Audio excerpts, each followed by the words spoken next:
사랑 많으신 하나님 아버지 감사합니다. 종이 주님 말씀 붙잡고 단위에 섭니다. 종의 말이 사람의 말 되지 아니하고 하나님의 말씀 되어서 사랑하고도 귀한 이 생명들의 마음판에 새겨지고 삶에 반드시 적용되길 원하오니 오직 아버지의 능력과 뜻으로만 이루어 주시옵소서. 예수님 이름으로 감사하며 기도드립니다. 아멘. 할렐루야. 우리 사랑하는 예언가족 모두 평안하셨습니까? 절반은 평안하시고 절반은 아닌 것 같아요. 몸살도 들고 감기도 감에 또 살면서 한 주간에 어디 표정들 좀 봅시다. 얼마나 힘들었나. 아이고 추여. 하지만 이 시간에 여러분 얼굴 모두 마음이 활짝 펴지기를 원합니다. 왜냐하면 지금 이 시간에도 우리 주님이 여러분 한 사람 한 사람을 가장 사랑한다 증명하셨기 때문이에요. 이거를 아느냐 느끼느냐가 그 사랑의 크기가 달라져요. 제가 오늘 우리 예지하고도 잠깐 예배 전에 말씀드렸지만 우리 상황을 보면 여러분들 초등학교 때 제일 고민이 뭐였습니까? 나는 학교를 안 다녀서 몰라요 이러지 말고 그때 성적표잖아요. 성적표. 집에 가면 어떡하나요? 뭐 걱정 안 하고 사는 인간들도 가끔은 있어요. 결국 막 그거 도장 받으려면 되게 힘들었잖아요. 근데 지금 여러분들 그 도장 받으려고 힘들어요? 성적표 때문에? 아니잖아요. 그때 가장 컸던 고민은 그래요. 근데 지금 살면서 가장 큰 고민들이 있습니다. 어려움이 있습니다. 근데 거기에 빠져 있으면 지나가는 동안에 반드시 지나가지만 계속 발목 잡혀서 힘들게 지나가게 된다는 거예요. 오늘 이 시간 우리 주님이 주시는 사랑 안에서 그 모든 것이 봄눈 녹듯 녹아내릴 수 있기를 주님의 이름으로 축원합니다. 예배를 준비하면서 별 생각 없이 그냥 교회 달력을 11월이 됐으니까 되도록 뜯었어요. 달력을 한 장 뜯고 보니까 이제 한 장이 남아있더라고요. 11월, 12월 이렇게 되어 있고 작년 이맘때 마지막까지 극성을 내던 그 코로나로 긴장했던 때와 달리 모든 것이 멈췄던 것을 다시 돌려놓느라고 올해는 굉장히 분주하게 보낸 것 같아요. 그렇게 보내다 보니까 이제 11월이 또 되었고요. 11월 교회 달력을 보는 순간에 매월 주제 말씀이 있잖아요. 그 주제 말씀을 보니까 그가 너를 지키리라는 큰 제목 아래의 말씀에 잠언서 4장 6절의 말씀이 있더라고요. 우리 함께 한번 해봅시다. 시작. 지혜를 버리지 말라. 그가 너를 보호하리라. 그를 사랑하라. 그가 너를 아멘. 특별히 자녀들에게 이리 이렇게 살게끔 교육하고 훈육하는 그 말씀의 장 가운데 있는 말씀이 11월, 12월의 주제 말씀이자 올해를 마무리하는 마지막 그 장에 이 말씀이 있길래 아하 하는 생각이 들었어요. 지혜와 사랑이라는 그 말씀이 마음에 콕 박히고 다가서는 것은 올 한 해를 지내오면서 이제 그 안에 우리 주님과의 사랑도 깊어갔음을 고백합니다. 여러분 모두 이와 같은 마음일 거라 믿습니다. 아니에요? 그럼 나만 믿습니다. 사랑의 조건이라는 게 있잖아요. 여러 가지 조건이 있는데 오직 하나님은 지혜를 버리지 말아요. 그러니까 아무거나 사랑하고 아무거나 사랑받고 아무거나 사랑하려고 들지 말고 지혜를 버리지 않으면 너를 보호할 것인데 그 보호받으려거든 먼저 여호와 하나님을 사랑하라는 거예요. 근데 우리는 내가 좋아하는 것이 우선되다 보니까 내가 하고자 하는 것이 우선되다 보니까 어느 순간 그 지혜가 사라져요. 그러니까 지혜가 아닌 잔꾀 욕심이 먼저 차지하다 보니까 하나님을 사랑하지 않는 관계에서도 나는 사랑받습니다 하고 엄한 행위와 행동으로 살아가다가 지치고 엎어지고 무너지면 회복하지 못하는 거예요. 자, 이제 우리는 하나님의 사랑을 알고자 했고 안다라고 확신하는 시간 갖기를 원합니다. 그래서 오늘 이 마음을 담아서 함께 인사를 나눌게요. 앞뒤 옆 사람에게 진지하게 우리 한번 고백해 봅시다. 당신의 사랑이 내게 힘이 되었습니다. 아멘. 이제 닭살 돋는 인사를 한번 해봅시다. 옆 사람을 지그시 바라보시고, 내 사랑을 알고 있었군. 그래요. 우리 서로 사랑하잖아요. 상우 엄마가 사랑하는 거 알아요? 유 집사님, 우리 상우가 엄마 사랑하는 거 알아요? 아니요? 아니, 이럴 수가. 상우야 배신당했어. 상처받았어? 근데 목사님이 우리 상우를 너무 사랑하니까 그냥 목사님하고 살자니? 엄마가 이제 농담을 할 만큼 여유가 있어졌어. 왜냐면 요즘 우리 자녀들이 많이 좋아졌어요. 우리 상우나 재우나 모두 보면 아주 표정들이 좋아졌어요. 그러면 엄마는 그 사랑을 느낄 수밖에 없어요.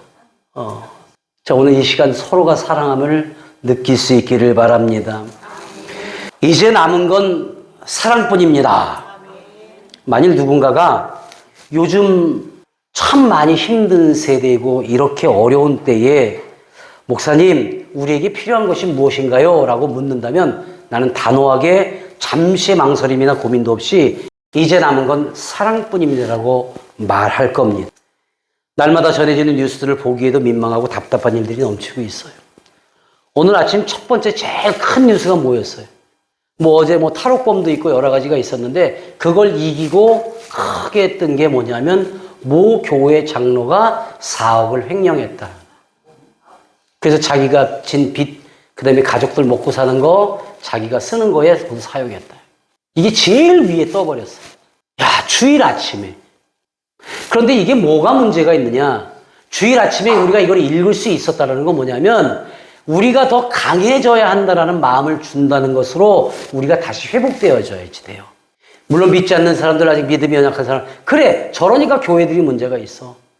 교회가 문제가 있는 게 아니라 그 장로님의 사랑의 주체를 잃었기 때문에.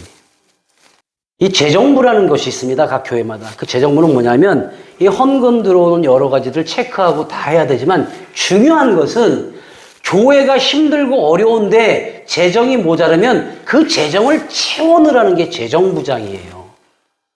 근데 그것보다도 오히려 자기가 모자란 것을 채워버리는 사랑의 주체, 교회를 사랑하고 성도를 사랑하고 하나님의 말씀을 사랑해서 모인 곳에서 주체가 하나님이며 교회이며 성도여야 하는데 자기 자신과 자기 가정이 주체가 되었기 때문에 여기서 벗어나 버린 거예요. 우린 이것을 분명히 알아야만 그 다음에 우리가 이루어야 되는, 걸어가야 되는, 나가야 되는 길을 반드시 옳게 알 수 있음을 믿으시기 바랍니다. 이런 전해지는 뉴스들을 볼 때마다 아픔이 있지요. 요즘에 보면은요, 얼마나 민망한가. 관계가 무너지고 또 나이가 든 어른들로부터 아직 어린 아이들까지도 범죄가 범죄인지도 모르는 것처럼 흉악한 일들이 넘쳐나고 있어요. 부모와 자녀, 아내와 남편, 선생과 제자, 또 종교적인 관계마저도 이제는 신이나 신뢰함이 무너졌고 어느 순간 각자 도생이라는 듣도 보도 못한 그 단어가 우리 삶에 깊숙이 자리하게 되었고 마치 정답인 양 살아가는 세상이 되었다는 겁니다. 감사도 사라졌어요. 존중과 존경은 이미 오래된 옛말로 남은 듯합니다. 이제 사람으로 살아가는 우리에게 그나마 사랑이라는 한 가지가 남아있는 것이 위안이 되는 것은 아닌지, 그래서 이 더욱 마지막 보루는 아닌가 하는 절실한 마음으로 이거 하나만이라도 지켜야 되겠다는 생각인 거예요. 오늘 우리가 고린도전서 13장의 그 말씀으로 찬양을 함께 했죠. 그 노란 글씨를 표시한 걸 가만히 보시면 오래 참고 온유하고 시기하지 않고 자랑하지 않고 교만하지 않고 무례행치 않고 유익을 구하지 않고 성내지 않고 악한 것을 생각하지 않고 불의를 기뻐하지 않고 진리와 함께 기뻐하는데 다 참고 믿으며 바라며 견뎌야 되는데 못 견딘단 말이에요. 앞에 나열하고 열거한 건 사람이니까 악한 마음이 들 수도 있고 무례할 수도 있고 이런저런 것들이 있지만 그 안에서도 견디고 참아내는 것을 이미 잃어버렸단 말이에요. 그러니까 나한테 조금 자극적인 얘기 나오고 나한테 조금 손해보면 확 불붙듯이 잃어버리는. 왜? 지혜가 사라졌으니까. 믿음, 소망, 사랑 이 세 가지 항상 있을 것이 그중에 제일은 사랑이라. 어떤 사람은 이 사랑을 잘못 이해해갖고 이 교회는 사랑이 있네 없네 사랑이 기준이 되는데 아니요. 믿음, 소망, 사랑 이것은 항상 있어야 돼요. 항상. 믿음이랑 소망이 있어야 돼요. 하나님을 신뢰하고 믿고 그리고 그 안에서 주시는 모든 것을 통한 소망을 가진 자라야만 그들이 사랑을 베풀건 그들이 사랑을 받건 그것이 온전한 사랑으로 이루어지게 하신다라는 겁니다. 믿음이나 소망이 사라지고 사랑만 있으니까 그 사랑의 주체가 내가 돼버리는 거예요.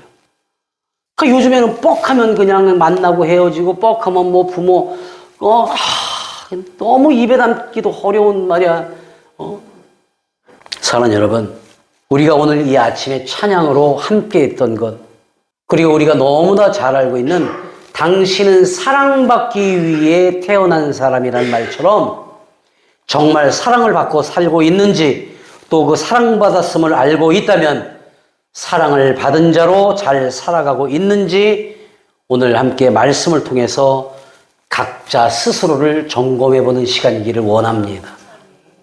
사랑을 논하면서 왜 오늘 본문의 말씀을 정했을까? 오늘 본문의 말씀은 사복음서 중 마태복음과 누가복음에도 동일하게 기록되어 있습니다. 예수님께서 제자들을 모신 후에 여러 곳을 다니면서 이제 본격적으로 공생애에서의 활동을 시작하셨어요. 그리고 나서 거기서 이제 많은 말씀을 증거하고 복음을 전하고 있었고 아픈 자, 힘든 자, 어려운 자, 귀신 들린 자들 그들의 병을 고쳐주는 기적과 이적을 행하시기 시작했습니다. 그러다가 이 갈릴리의 각 마을과 유대와 예루살렘에서 온 또 바리새인들과 율법 교사들을 비롯한 많은 사람들이 모여들어서 예수님께 말씀을 듣고자 모여들기 시작했습니다. 그런데 은혜로만 모인 것이 아니라 그 중에는 그 예수님을 어디 얼마나 잘하나 보자. 이러이런 소문이 났는데 저게 뭐가 문제가 있지 않을까? 마음속에서 뭔가를 좀 꺼트리를 잡으려 하는 자들도 모여 있는데 너무나 많이 모여 있었어요. 근데 그때 이 지역의 한 중풍 환자를 4사람이 메고 와서 사람이 많으니까 그 안에 들어갈 수가 없어. 그러니까 올라가서 지붕을 뜯어내고 그 환자를 달아서 그 안으로 내렸습니다. 이런 상황이에요. 자신들의 목적을 이루려고 이 상황적으로만 본다면 엄청난 무례함이요 엄청난 실수예요. 다른 이는 예배를 드리고 그 말씀을 듣고자 청종하고자 모였는데 야 우리가 못 들어가? 막 으쌰으쌰 밀고 들어가려고도 그랬겠죠. 소란스럽게. 그러다 보니까 또 안 되니까 야 우리 저 위로 올라가자. 지붕 뜯어. 남의 집 지붕을 뜯었어. 그리고 달아냈어. 그 안에 있던 사람이 얼마나 깜짝 놀랐겠어요. 무례하지. 잘못된 거지. 그런데 예수님은 그런 무례한 자들을 나무라시기보다 오히려 그들의 믿음을 보고 그 환자를 고쳐주셨다라는 거예요. 자, 상식적으로는 이거는 정말 말이 안 되는 상황입니다. 예수님을 만나기만 하면 고침을 받을 수 있다는 믿음이었을까? 그 환자가 예수란 분을 만나면 내 병을 고침받을 수 있다는 믿음으로 지인들을 설득해서 왔을까? 그것에 대한 자세한 상황이 기록되어 있지 않기 때문에 우리는 모르지만 추측컨대 자 보세요. 그렇게 뻔뻔할 정도로 지붕을 뜯어내고 사람을 나라할 정도면 이 중풍 환자와 그 사람들은 친구가 됐던 지인이 됐던 이들은 굉장히 끈끈한 사이였을 거예요. 자기들끼리 엄청 사랑한 거예요. 그러니까 그 안에 동네 사람들이랑 뭐가 사랑이 아니라 지금 내 편만 살리면 된다라는 어떤 끈끈함이 있었고 어쩌면 이 환자가 세상 밖에서 이런 친구들이랑 어울리는 거 좋아하고 조금 방탕하게 살았을 수도 있지 않았을까라는 생각을 조금은 해봐요. 여하튼 그 자리에는 예수님을 고발하고자 의심하고 있는 또 시험하고 있는 바리새인들과 율법 교사들이 있었기 때문에 여차한 일에 꼬투리를 잡을 만한 상황에서도 살겠다 하고 고침받겠다 하는 환자를 예수님께서는 치유하셨어요. 이 사건으로 인해서 이후로 많은 시련을 겪게 되시지만 그거를 감내하셨다는 거예요. 그 예수님은 먼저 본문 앞에서 이렇게 말씀하십니다. 예수께서 그들의 믿음을 보시고 중풍병자에게 이르시되, 함께 합시다. 작은 자야, 네 죄사함을 받았느니라. 아멘. 여기서 죄사함은 무엇일까? 물론 다 그렇지 않겠지만 앞서 이야기했던 그 여러 가지 상황 속에서 어쩌면 방탕하게 살 수도 있고 세상 밖에서 죄를 지었을 수도 있고 아직 하나님을 만나지 못한 자들이기에 그럴 수도 있었습니다. 또 그를 메고 온 사람들이 격할 만큼 지붕을 뜯고 들어올 정도면 세상 밖에서 자기들의 힘을 과시하며 살았는지도 모릅니다. 그리고 서로 끈끈한 세상적 사랑으로 똘똘 뭉쳐 있다라는 건 이미 확인된 거죠. 하지만 예수님이 이러한 자들의 세상적 열정을 믿음과 신앙적으로 바꾸도록 병고침과 죄사함으로 다시는 세상적인 관계와 일방적 사랑으로 살지 않게 하셨을 것이라 믿습니다. 난 그 마음이 크게 들었어요. 그 한 사람을 통해서, 메고 네 사람을 통해서 일어날 사랑의 전달자의 역할자로 맡기시려 하지는 않았을까. 그 자리에 모여있던 서기관들이 오직 하나님만이 하실 수 있는 죄사함에 대해서 예수님이 선포하심을 신성모독이라고까지 합니다. 그 위험한 일들로 나중 몰아가게 되지요. 이 사건의 시작을 감내하신 거예요. 교회에서도 그런 사람들을 보게 됩니다. 예수님은 오직 그 한 사람을 통해서 일어날 놀라운 일을 위해서 그 한 사람만을 사랑하셔서 그 한 사람을 고치셨는데 같이 메고 온 네 사람과 거기서 보고 있던 모든 이들이 아하 하게 느끼게 하는 그 상황을 만드셨어요. 당신의 능력으로. 하지만 이러한 그 사랑의 주체자이신 예수님을 만났다는 사람들, 목회자들이나 그 가족들, 그리고 믿음이 있다, 성경적이다, 신실하다 스스로를 나타내던 사람들 중에 나중에 이단에 빠지거나 초신자들과 교회를 어렵고 힘들게 하는 인물들을 간혹 보고 듣게 됩니다. 제가 또 논란이 있을까 봐 그 앞에 교회 이름은 지웠어요. 살짝 보이게. 왜 이런 말들을 우리가 세상 밖에서 들어야 되죠? 적어도 저기 목사님도 평생 목숨 걸고 열심히 섬기고 선포하고 그리고 교회들, 성도들을 위해서, 교인들을 위해서 정말 기도 많이 하셨을 거예요. 근데 마지막에 이건 자녀에 대한 사랑으로 주체자가 넘어갔기 때문이에요. 교회를 사랑하기 때문에 내가 믿을 만한 놈한테 맡기는 건데 이게 뭐가 잘못이야? 그분은 지금 그 믿을 만한 것, 그것은 오직 주님 한 분이어야 되는데 그 사랑의 주체자가 넘어간 거예요. 그걸 모른다는 거예요. 이게 안타깝다라는 거예요. 20년간 벌어진 교회 아동 성착취, 10년 동안 헌금 4억 야금야금 교회는 쉬시. 이거 오늘 아침 뉴스 아니에요. 이거는 미리 만들었으니까 이거는 한참 지난 전에 있었던 거예요. 저건 부천에 있던 교회. 근데 왜 똑같이 4억이지? 희한하네. 저기 재정부장님 우리 4억 있어요? 없어요? 그럼 난 어떻게 해? 그리고 그 아래에 있는 쭉 내용이 안양시 임야 200평, 용인시 아파트, 공양시 대지 216평, 그리고 주택, 마포구 아파트, 금고에 보관한 현금, 서울 마포구 아파트 지분 절반, 영등포구 건물 1세대, 자동차 2대와 증권, 계좌 잔고와 채권. 혹시 이게 뭔지 아세요? 우리나라의 초대형 교회의 담임 목사님의 사모님이 돌아가시면서 남기신 유산이에요. 이거를 둘째 아들인가 셋째 아들한테 유산을 줘버렸어. 그러니까 나머지 두 아들이 소송을 걸었어. 이걸 빌미 삼아서 막 공격하는 사람들이 엄청 많았어. 나는 이걸 빌미 삼아서 공격하자라는 건 아닙니다. 자, 저분이 모은 돈은 어디서 나온 돈일까? 먼저 생각합시다.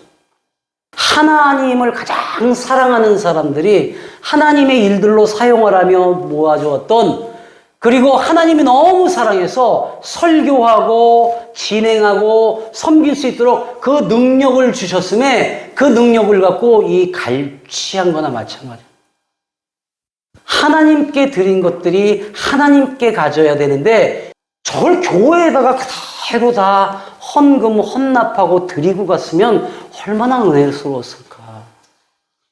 세상에 남기고 갈 게 아무것도 없잖아요. 왜? 사랑 풍성하신 하나님, 그 사랑을 가득 담아놓은 하나님의 나라, 그곳에 갈 우리인데 무엇이 필요하다고? 사랑하는 여러분, 제가 누구를 탓하거나 저들을 원망하고자 하는 것이 아니라 하나님을 사랑했고 그 사랑을 받았다면 그 사랑을 전해줄 전달자로 살아갈 수 있기를 예수님의 이름으로 축원합니다. 사랑의 주체는, 또 사랑의 그 목적은 바로 하나님이 정하신 그 안에 있어야 된다는 거예요. 그걸 잃어서는 안 돼요. 바로 그 사랑의 주체가 자신이기 때문에 이런 일들이 일어나는 겁니다. 주님의 사랑은 받았지만 그 사랑을 꺼내어 전하지 않고 자신과 연관된 사람들과 일들에만 사용했기 때문에 문제가 생깁니다. 여기서 오늘 본문의 말씀을 정한 이유가 이겁니다. 예수님의 죄사하심과 그로 인해 바리새인들이나 서기관들과의 논쟁보다 나는 사랑을 받은 사람, 그 사람이 그 받은 사랑을 다시 전하게 하시려는 예수님의 마음을 함께 하고자 한다라는 거예요. 그래서 오늘 본문 11절의 말씀을 함께 합니다. 시작. 내가 너에게 이르노니 일어나 네 상을 가지고 집으로 가라 하시니. 아멘. 나는 유독 말씀을 묵상하다가 이 부분에서 무척 오랜 시간을 생각했어요. 별달리 다른 당부도 않으시고 그저 일어나 네 상을 가지고 집으로 가라 하셨을까? 움직일 수 없던 자신을 눕혀 들고 온 침상을 가지고 가라? 오랜 시간 살피고 묵상 중에 나는 집으로 가라 하신 것은 이제 몸이 나았으니 네가 몸이 아프고 힘들고 아프기 이전에 잘못 살았던 것들이 있었다면 그 고통받고 힘들고 곁에서 지켜줬던 가족들을 먼저 잘 살피라는 의미가 있지 않았을까? 집으로 가라. 이제 몸이 나았다고 허튼 짓 하지 말고 지금껏 아픈 너를 보살피고 아파했던 가족들에게 감사하고 멀쩡하게 고침을 받은 몸으로 가족들을 사랑으로 보살피라는 그런 말씀으로, 또 눕혀져 왔던 그 침상으로 이제 네가 나가거든 너는 누울 필요가 없으니 병으로 아파하고 힘들어하는 자들을 만나거든 그 침상에 누이고 보살피며 받은 사랑을 다시 전하라는 뜻으로 나는 알아듣게 되었어요. 사랑하는 여러분, 우리가 전해야 하는 것은 우리를 위해 이 땅에 오시고 우리의 죄를 대신해서 죽으시고 우리의 영원한 구원을 위해 부활하신 예수님의 기쁜 뜻을 전해야 하지만 그것만을 전하려 하지 말고 어려워하거나 어렵게 하지 말고 당장 우리가 살아가고 있고 숨쉬고 먹고 자고 때로 어렵고 힘들고 주저앉을 만큼 심히 아파도 때마다 일으키시는 우리가 평범하게 살아가는 가운데도 큰 은혜를 입도록 또 알도록 하시는 그 주시는 사랑을 전하는 일에 우선하고 솔선해야 할 줄로 믿습니다. 내가 받은 사랑을 느끼지도 못하고 전할 줄도 모르면서 그저 입으로만 내가 말씀을 알고 설교를 듣고 기도 많이 하고 교회에 오래 다녔으니까 나는 신앙이니 하는 마음으로 우리 예수님을 증거하고 교회 나와봐, 예수님 만나면 모든 게 평안해져, 무엇을 가지고 기준을 삼아요? 그들이 알지를 못하는데 내가 그 받은 사랑이 이래서 이렇게 하고 있어 라고 여러분이 먼저 손 내밀고 그런 후에 그가 손을 잡거든 그래 나는 예수님께로부터 이런 사랑을 받은 사람이야 한번 만나보지 않으련? 아직까지도 가족 구원이 덜 되었거나 하지 못했다는 여러분들의 삶을 조금 더 평안 가운데 사랑의 손을 내밀 수 있는 어떤 사랑? 받은 사랑. 숨 쉬는 것도 먹는 것도 기침하는 것도 걷는 것도 보고 듣고 잠자는 것까지도 주신 사랑임을 믿으시기 바랍니다. 자녀들의 일이 참 그래요. 여기저기서 상담 전화를 받다 보면 부부간에 또 그래요. 가족 간에도 또 특히 가까이 지내던 관계 속에서 많이 실망하고 배신당하고 손해보고 어쩌면 좋지 이 상황을 이라는 의문이 들 때가 많이 있어요. 많이 들어요. 나 역시도 그런 시절이 있었겠지요. 하지만 그 상대 또한 나를 그렇게 생각할 수도 있어요. 저 배신하고 나를 몰라보고 나를 힘들게 하고 어렵겠다고. 그 상대들의 생각도 같을지 몰라요.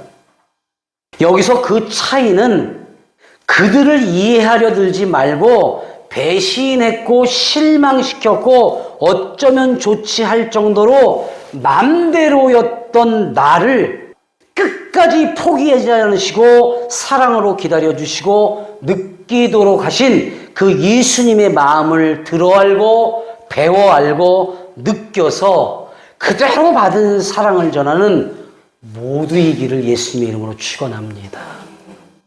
이게 우선돼야 돼요. 원망하기보다 상처받기보다 힘들어하기보다 그런 사람으로 살아가고 있는 나를 기다려주시고 그래도 사랑해 주시는 우리 주님을 먼저 기억하시기 바랍니다. 내가 자녀들과 또 학교에서 아이들을 가르치던 시절에 자기들의 생각과 행동이 맞고 나무랄 때면 잔소리를 한다고 꼰대라고 그러고 말이 통하지 않는다고 하는 그러한 아이들에게 내가 꼭 해줬던 말이 있어요. 우리 자녀들 잘 들으세요. 오늘 목사님이 하는 거 잔소리 아니에요. 정말 너무 귀해서 주는 말이에요. 제 아들에게도 제 딸에게도 우리 제자들에게도 그렇게 꼭 짚고 넘어간 말이 있습니다. 너희들이 다시 되돌릴 수만 있다면 너희들 마음대로 해. 게임하던 오락하던 아니면 친구들 만나고 흥청망청하던 그런데 그 시점 어느 순간에 너에게 다시 되돌아올 수 있다면 자신 있다면 그렇게 해도 돼.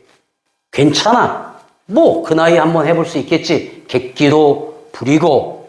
그런데 이거는 너희들의 생각이 옳다고 해서 인정해 주는 게 아니야. 너희의 생각과 고집이 너무도 세서. 그런데 그보다 더한 것은 예수님께서도 나한테 그렇게 하셨거든. 내 맘대로이고 내 고집적이고 정말 성질도 못 참고 나 아니면 안 되라고 생각했던 나를 기다리셨고 참아내 주셨고 그래? 그렇다면 내가 너를 사랑하니 네가 되돌릴 수 있다면 네 맘대로 한번 해봐. 예수님께서도 나를 그렇게 대하셨기 때문에 내가 지금 너희들한테 이렇게 하는 거야 라고 말을 해줍니다. 하찮은 나를 사랑해 주셔서 주신 그 사랑 안으로 돌아올 수 있도록 기회를 주셨고 기다려 주셨기 때문에 그 사랑으로 너희를 보고 기다려 준다고 말을 해 줍니다. 물론 그때 그 말씀대로 잘된 아이들이 참 많아요. 제가 예능 쪽을 가르쳤을 때는 이미 그때 그 말을 가르쳐 지금 아주 훌륭한 프로듀서가 된 아들, 훌륭한 스타로 지금 자리매김하고 방송 영화에서 떵떵거리고 잘 나오는 아이들도 있어요. 또 제가 저 나사렛 대학교에서 아이들을 가르쳤을 땐 그 아이들 중에서 지금 다 성장해서 좋은 교회에 아주 충실하게 섬기는 종이 되어서 목회자로 또 찬양사역자로 지금 잘 성장해서 잘 섬기는 아이들이 있어요. 근데 그 아이들이 연락 오는 거면 그때 교수님이 그렇게 말씀해 주셨던 것이 너무 마음에 와닿고 지금 제가 성도들과 함께 하다 보니까 그 말씀이 뭔지 이해가 됩니다. 이제 그 말을 해요, 이제. 그 말을 듣지 않고 계속 다른 길로 갔던 아이들은 어떻게 됐느냐? 지금도 그 아이들을 기다리고 있어요. 이제 나이가 40이 되고 50이 될지언정 아직도 나는 그 아이들을 기다립니다. 왜?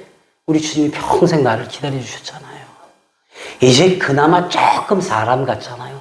이제 그나마 조금 목사 같잖아요. 이제 그나마 조금 하나님의 말씀을 전하는 것 같잖아요. 이제 여러분의 삶 가운데도 이제 그나마 조금 이것이 사랑이었음을 고백할 수 있기를 바랍니다.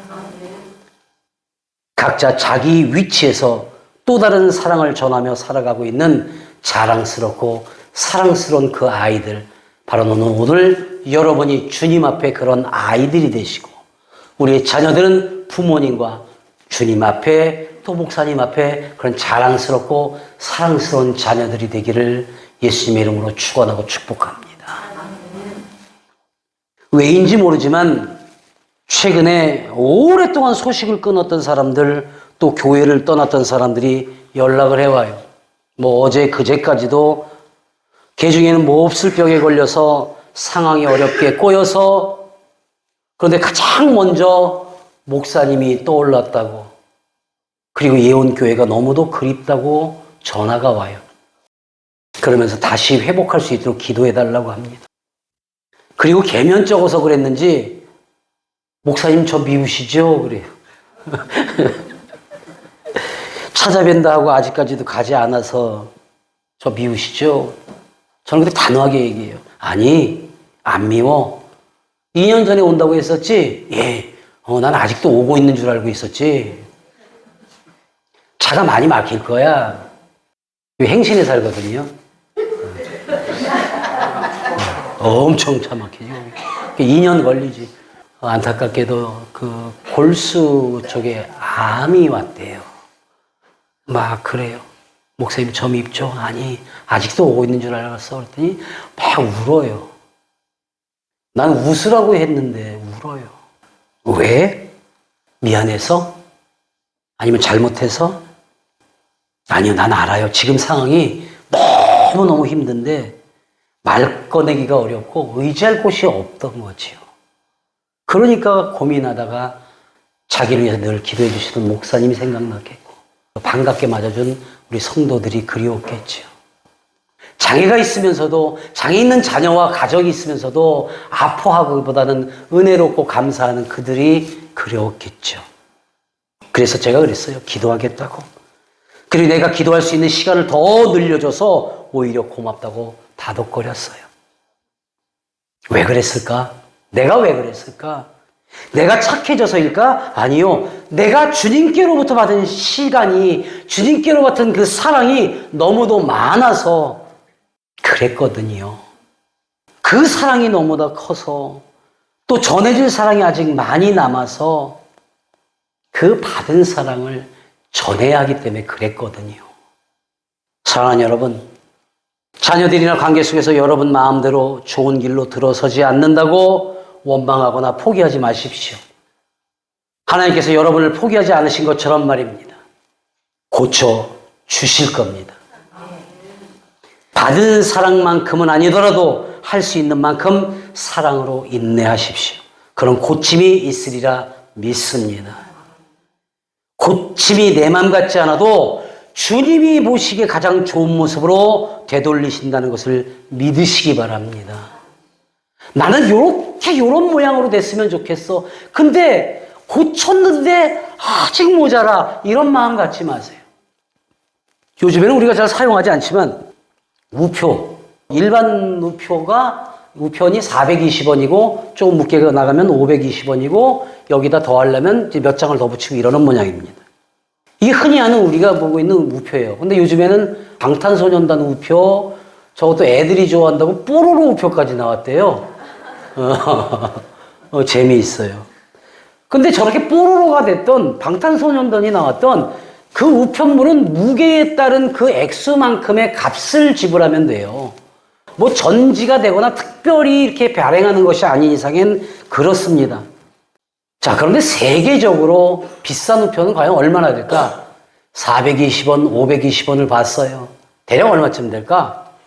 항공배달 전용 우표로 알려진 1918년에 미국에서 발행된 인버티드 제니라는 별칭을 가진 우표입니다. 이 우표는요, 24센트짜리예요. 그러니까 우리 돈으로 하면 한 300원 정도? 그러니까 뭐 오랜 세월이 지났다 해도 이게 아무리 비싸도 우표인데 뭐 한 3만 원 이상 하겠습니까? 그죠? 뭐 10배, 20배, 뭐 100배를 치더라도.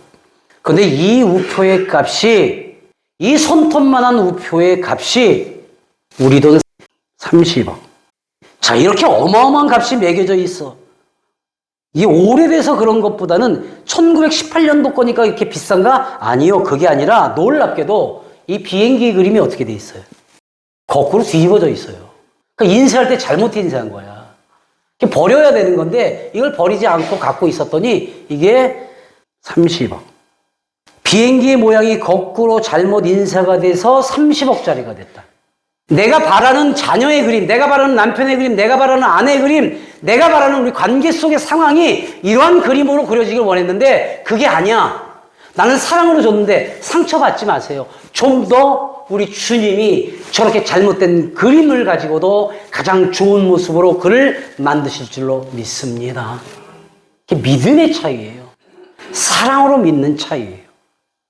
잘못된 그림인데 최고의 우표가 되었다. 나를 비롯한 여러분의 자녀든 관계 속 사람들이 잘못되어도 고침이 있어서 좋아지든 하나님의 방법에 맞도록 인정을 받는다면 우리의 모습들도 그 값은 주님의 결정에 따를 수 있음을 믿으시기 바랍니다. 고침을 받은 중풍 환자가 자신을 눕혀들여온 그 침상을 들고 버젓이 걸어나가는 모습을 보고 모든 사람들이 놀랐습니다. 그리고 예수님의 놀라운 능력을 인정하고 깨닫게 되었어요. 그리고 하나님께 영광을 돌리는 은혜로운 모습이 펼쳐졌습니다. 평생 가족도 힘들게 하고 주변 사람도 힘들게 할 중풍병 환자가 누워있을 수밖에 없는 환자가 아무것도 자신은 한 바가 없지만 그 믿음이라는 한 가지로 인해서 예수님께서 고쳐주시는 그 능력으로 인해서 이 사람이 완전히 삶이 바뀌었는데 그를 통해서 일어날 일들을 우리 주님이 만드셨다. 그거 일어나 곧 상을 가지고 모든 사람 앞에서 나가거늘 그들이 함께 합시다. 다 놀라 하나님께 영광을 돌리며 이르되 우리가 이런 일을 도무지 보지 못해요. 아멘. 여러분들 삶 속에서도 그 누구도 보지 못했던 놀라운 은혜와 축복이 임하기를 예수님의 이름으로 축원합니다.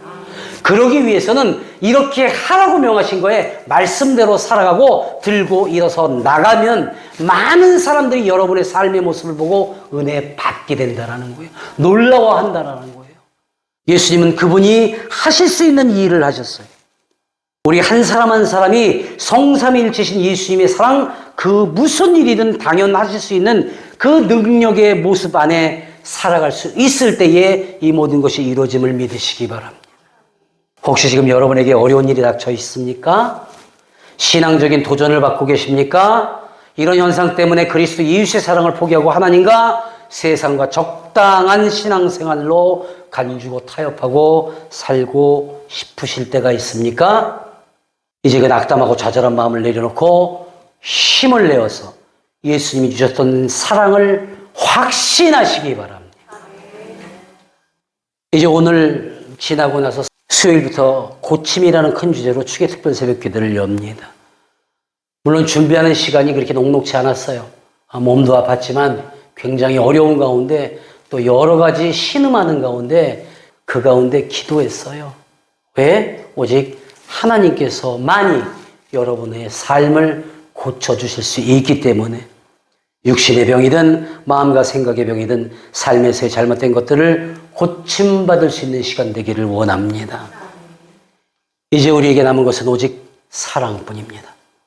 그런 고백과 함께 그 사랑이 필요한 것은 예수님께서 베풀어 주신 사랑을 끊임없이 확신하게 하는 배움과 가르침과 전달함이 있어야 합니다.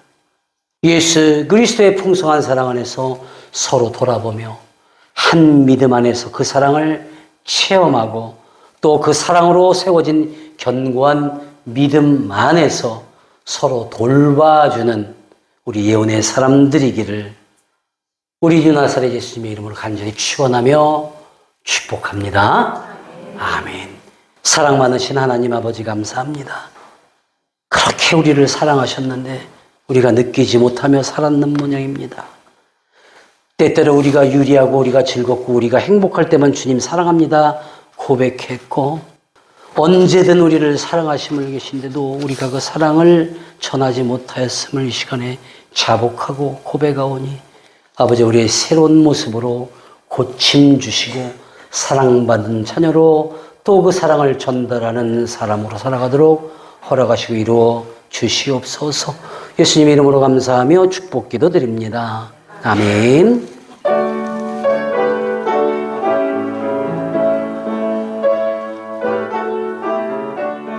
이제는 우리 구주 예수 그리스도의 은혜와 하나님 아버지의 크나크신 사랑과 성령님의 감화감동 역사하시고 내주 교통하심이 오늘 함께 모여 예배를 드리며 인근 각처 각 가정에서 영상으로 예배를 드린 이 귀한 생명들과 그들의 자녀와 가정과 가족과 하고자 하는 모든 이 일과 또 우리 주님의 명령을 준행하며 살아가는 예언교회와 예언수양강교회와 섬기는 모든 손길들 위에 이제로부터 영원토록 함께 하시길 간절히 축원하옵나이다. 아멘.